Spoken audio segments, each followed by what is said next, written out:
First go to the file and choose open. Select the smile image, click open. Take the quick selection tool and select the teeth like this.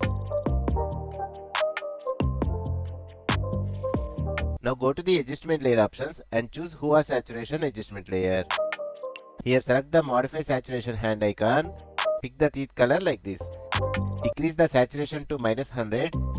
Increase the lightness to +100. Click on the masks icon. Increase the feather to 5 pixels. Let's see the final result.